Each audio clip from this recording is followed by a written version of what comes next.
everyone, it's me, Julian Greystoke, your friendly neighborhood Julian Greystoke.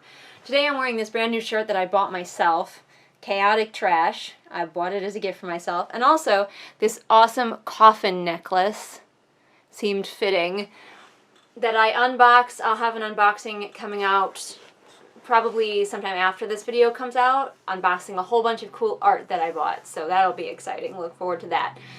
Why are all of the loud cars going by right now? Today we are going to be kind of redoing a video that I did about 2 years ago, so it's time to relook at it. It was on a list of videos of mine that I've been wanting to redo, but with things happening with a certain author, I thought, this one's getting bumped to the front of the list. Today we're going to talk about what to do when your fave is problematic.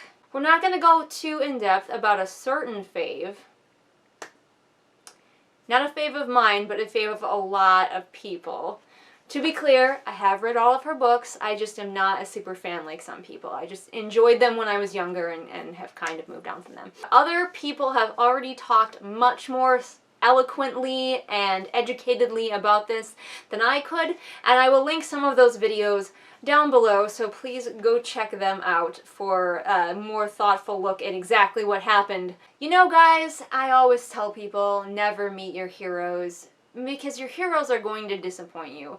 There is no human being on this earth who won't disappoint you in some way. It's just a matter of to what degree. But let's say you're going along enjoying something and all of a sudden you find out, hey, your fave is problematic. What do?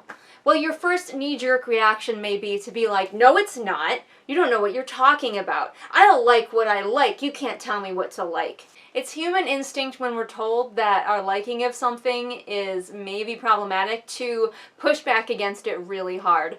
But we're going to try our best to fight against that. I know that it's easy for us to associate a great part of ourselves with what we enjoy. I do it, you do it, we all do it. Like, I love BioWare games, and that's a big part of me. I have an N7 tattoo on the back of my neck, which I would show you right now, but I got sunburned and the skin is peeling and it's kind of gross, so we're not going to do that. Our fandoms are a big part of our lives, and so when you find out that the creator in that fandom is not actually a good person, it can be really, really painful for you. And again, like I said, your first response might be to kick back against it. But here's my first piece of advice. If you find out that your fave is problematic, it's really important that we listen to the people who are telling us that it is problematic, because they probably have life experiences that we maybe don't have.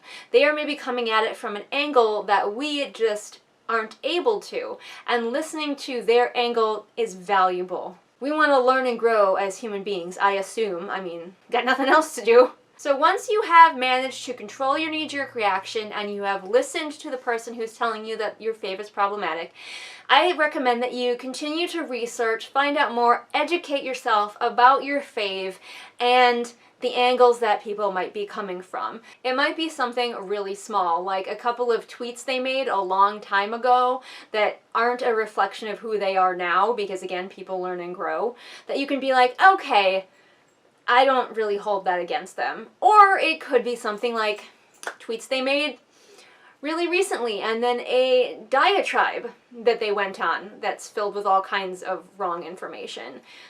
You might want to take that one a little more seriously. Once you have all of your research and you're sitting there going, shoot, my fave is problematic, what do I do now? There are a couple of ways that you can deal with it. Now, depending on how big the fandom and how woven into our lives, it can be a little difficult to completely separate yourself from that fandom.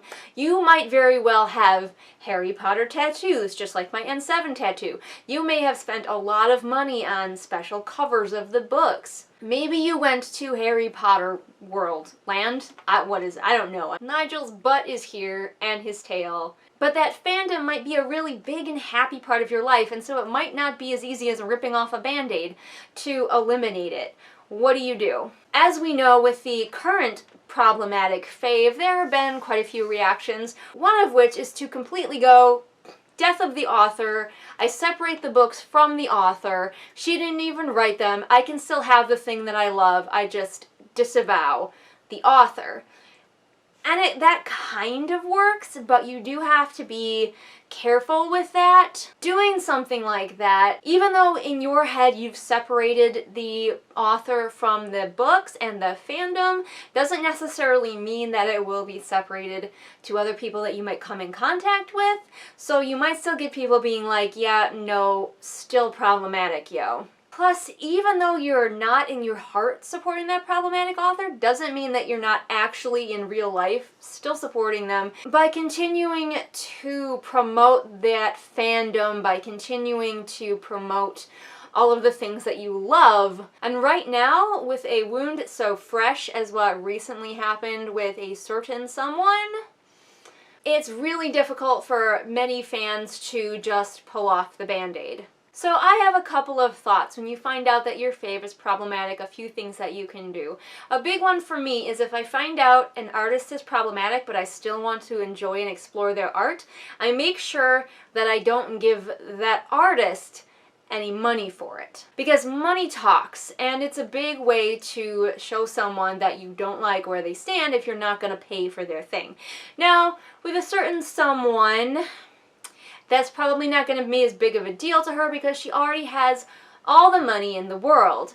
But even then, you can show companies who are creating her products that you're not interested in buying them anymore. Maybe don't go to the next Harry Potter movie. Maybe don't go to Harry Potter Worldland. Don't go there anymore. Stop giving your money to this. Instead, if you want something, consider buying it secondhand or something like that. See where you can get it without directly giving the creator your money. Now, I'm talking specifically about one creator, but this really does apply to just about any creator. For example, I wanted to read Ender's Game, but Orson Scott Card is famously a bit of a jackass. So instead of buying his book, I got it from my local library to read instead. And you are still allowed to look at something that a bad person has made and go, that thing is pretty good. I enjoyed Ender's Game, the author notwithstanding. Something a little bit more specific that I think we can do with this particular creator is just stop listening to her. Stop taking everything she says as gospel. If she says Draco Malfoy isn't a vampire, just say, whatever, lady. He is now. According to me, he is. Stop taking her so seriously. Stop participating in her version of this world. Unfollow creators you may have been following that you just learned are problematic. One thing that I'm going to very strongly advise you not do is harass any creator. It doesn't work. Now, sometimes you can scare them off of a platform. I don't think that's going to happen with a certain creator. I don't know why I'm avoiding saying her name. I just like throwing shade by not even saying her name. But scaring someone off of a platform doesn't mean that they stop being problematic. You haven't solved anything. Harassment just makes these people dig their heels in further. You're not going to change their mind with harassment. Instead, turn around, ignore them. They're not your hero anymore. And make that clear by not giving them any more of your time and attention. Don't spend time constructing that angry diatribe to send to her. Leave her alone and let her sit. I guess those are all my thoughts. Just remember, it's really not that unusual to find out that your hero or your fave is super problematic. It's happened in many cases with people like Orson Scott Card or the guy who wrote the Cthulhu stories, whose name I can never remember.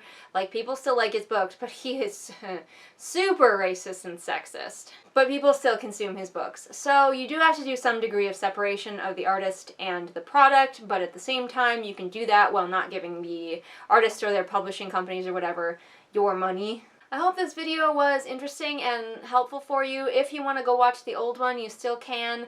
I never really take anything down, mostly because I'm just really lazy. Otherwise, I post brand new videos Mondays and Fridays, and there are lots of other videos talking about various things here on my channel, so feel free to explore to your heart's content. If you'd like to support me monetarily, I do have a Patreon where you can get exclusive content not seen here on the regular channel, as well as other cool rewards. At least I think they're cool. All the links to my social media are in the doobly-doo for ease of your clicking. And Nigel here, and I will see you next time with whatever it is we happen to be doing next time. Bye! Whoa, look out! It's time for patrons! Those patrons are Adrienne, Amanda, Artemis, Irene, Jenny, Jesper, Lisa, Ray, Ryakio, Sabby Panda, Savvy, Scribbling Cat, Shelby, and Zaire. Whoa, look out. Oh, they're so awesome. Check them all out. And today we have a special shout out for new patron Ray, who does have a YouTube channel where they talk about movies. That will be linked below. I'm going to go check that out myself. That sounds really fun. And also, they talk about movies and other things on their Instagram, also linked below. So go check them out. Fuck you very, very much. 'Cause we hate what you do and we hate your whole crew, so please don't stay in touch.